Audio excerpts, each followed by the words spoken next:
The problem states that the displacement s of a particle after t seconds is given by s is equal to 4t minus 8t cube, and when it returns to the origin it stops. This information is given. We have to find a few things: initial velocity, maximum velocity, the time it takes to return to the origin, and the maximum displacement. Now this kind of problem, this one is s is given, the displacement, and if we find the second derivative of s, we will see that it will have a t term. That means the acceleration, second derivative of displacement is the acceleration, and acceleration is not a constant. So when the acceleration is not a constant, we have to we will be given an expression and we have to integrate or differentiate to find various quantities. So first let's try to find the initial velocity. S is given, velocity is the derivative of s with respect to time, so that will be 4 minus 24t square.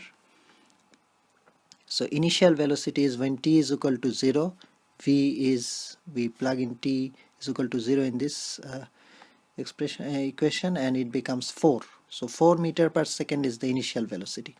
Then we have to find the maximum velocity. So at maximum velocity, dv over dt, when if v is max, dv over dt is 0. So first derivative of velocity has to be 0 when v is max. And so we find the first derivative, that becomes dv over dt is minus 48t. So if we equate it to 0, t becomes 0. So 48 minus 48t is equal to 0, so t is equal to 0. Just checking whether this is maxima or minima, we can find the second derivative of this and look at the sign. So dv square over dt, d square v over dt square, that's the second derivative of v, is minus 48, which is a negative number. That means this is max. So at t is equal to 0, velocity is max. So velocity again at t is equal to 0 is 4. So 4 meter per second is also the maximum velocity, because at t is equal to 0 the velocity is max, and at t is equal to 0 the velocity is 4 meter per second. Then the time it takes to return to origin. So when it returns to origin, s becomes 0. So we can equate the displacement to 0. 4t minus 8t cube to 0, that is 4t.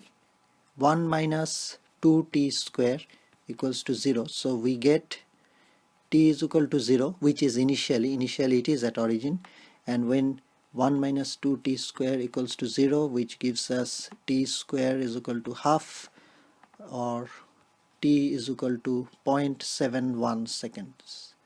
0.71. So at 0.71 seconds it returns to origin again after 0.71 seconds.